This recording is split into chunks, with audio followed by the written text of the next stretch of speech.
അത് ചില സ്ഥലങ്ങളിലൊക്കെ ഇങ്ങനെ പൈലറ്റ് അടിസ്ഥാനത്തിൽ ചില പരിശോധനകൾ നടത്തും, റാൻഡം ചെക്കിങ്. കാരണം ഇത്രയേറെ ആളുകളുണ്ട് അതിനകത്ത്. ഈ 1,00,000 രൂപയാണ് വരുമാനം, അങ്ങനെയുള്ള പല ക്രൈറ്റീരിയ ഉണ്ട്. ആ ക്രൈറ്റീരിയ അല്ലാതെ മേടിക്കുന്ന ആളുകളുണ്ടെങ്കിൽ അതിനകത്ത് ചെയ്ത ആളുകൾ, അത് കൊടുത്ത് വാങ്ങുന്ന ആളുകൾ, അതിൻ്റെ ഉത്തരവാദിത്വം വഹിച്ച ഉദ്യോഗസ്ഥരൊക്കെ അത്തരം കാര്യങ്ങൾ ഉത്തരവാദിത്വമുണ്ട്. അപ്പോൾ അതിനെ സംബന്ധിച്ചൊക്കെ പല റിപ്പോർട്ടുകൾ വരുന്നുണ്ട്. അതൊക്കെ ഇങ്ങനെ പോകുന്നുണ്ട്. അതിപ്പോൾ ഇതിൻ്റെ ഭാഗമായിട്ട് നിങ്ങൾ അതുകൂടെ കൊടുത്തതേ ഉള്ളൂ. അത് അത്തരം കാര്യം അല്ല.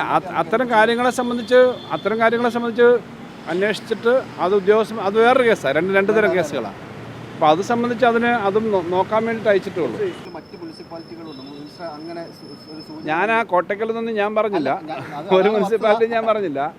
അതിപ്പം ഏത് മുനിസിപ്പാലിറ്റിയിലും കോർപ്പറേഷനിലും പഞ്ചായത്തിലും എടുത്താലും തെറ്റായ ആളുകൾ ചെയ്യുന്നുണ്ടെങ്കിൽ, അത് വാങ്ങുന്നുണ്ടെങ്കിൽ അത് ഒഴിവാക്കേണ്ടതാണ്. അവർ തന്നെ വാസ്തവത്തിൽ ഇത്തരം സംഭവങ്ങൾ അറിഞ്ഞിട്ട് ഞങ്ങൾക്കിത് വാങ്ങേണ്ടതില്ല എന്ന് സ്വയം തോന്നേണ്ട ഒരു കാലമാണ്. കാരണം അത്രയേറെ ആളുകൾ വാങ്ങുന്നതിനകത്ത് തെറ്റായിട്ട് പലരും കടന്നു വരാം. അത് പരിശോധിക്കപ്പെടും, സാമൂഹ്യമായി നോക്കും. നിങ്ങളുടെ പഞ്ചായത്ത് വാർഡിൽ ഉള്ള ആളുകൾ ചെറിയ നമ്പറല്ല. ഒരു അസംബ്ലി മണ്ഡലമൊക്കെ വരുമ്പോൾ 40,000 45,000 പേര് പെൻഷൻ വാങ്ങുന്നുണ്ടാവും. അല്ലെങ്കിൽ കേരളത്തിലാകെ വന്ന് 62 ലക്ഷം പേര് വാങ്ങുന്നുണ്ടാവും. അതിനകത്ത് ചെറിയ തെറ്റുകളുള്ള സംഭവങ്ങളുണ്ടെങ്കിൽ അത് നോക്കേണ്ടതാണെന്നേ ഉള്ളൂ. ക്ലീൻ ചെയ്തെടുക്കാൻ ആലോചിക്കുന്നുണ്ട് സർക്കാർ. അതിന് പൊതുവിൽ എല്ലായിടത്തും പരിശോധിക്കുന്നത്. ഇത് പുതിയൊരു കാര്യമല്ല. ഇതിപ്പോൾ വന്നുകൊണ്ടും ഇതിങ്ങൾ റിപ്പോർട്ട് കണ്ടതുകൊണ്ടാണ്. സാധാരണ ആ പരിശോധന നടക്കുന്നുണ്ട്. ആ പരിശോധന മസ്റ്ററിങ് അതാണ്.